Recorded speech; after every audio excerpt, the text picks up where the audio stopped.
Hey, it's Michelle at Counseling Recovery, and today I'm talking about what the benefits are of anger. If that surprises you, hang on, because there actually are some.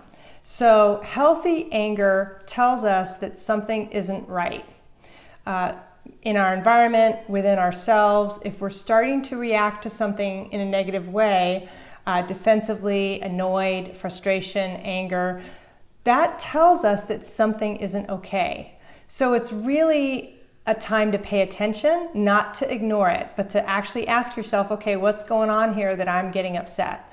Because there's always a valid reason underneath our reactions. How they come out is a different story, but the actual feeling itself usually is tied to something.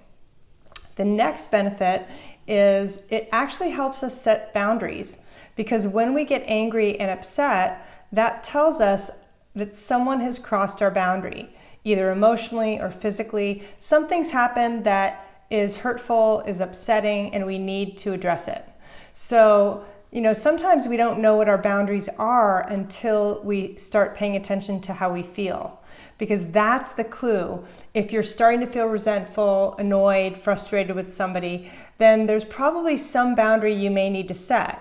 Whether that's saying no, asking them to talk more respectfully, something, or even leaving the situation because it's toxic.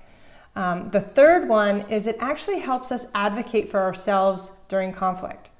Now, I'm not saying that you have to have anger in order to have conflict. The goal in healthy conflict is to keep anger from getting out of control. But essentially, during a conflict, you are going to get upset. There's no way around that.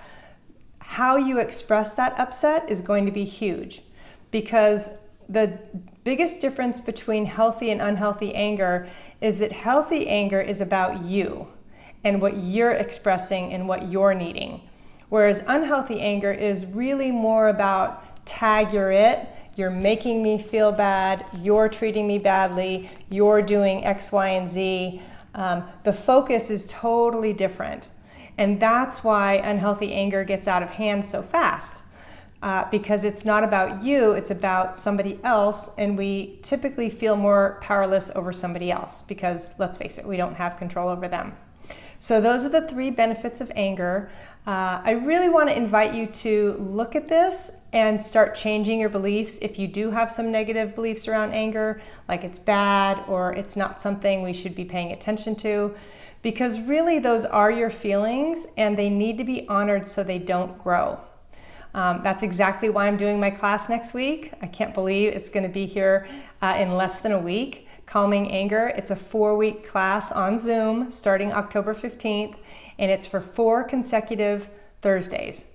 So I'm going to leave the link in the chat. Feel free to sign up. It's filling up, so I don't have a whole lot of spots left, but I do want to invite you because it's going to be great. All right. Have a great day.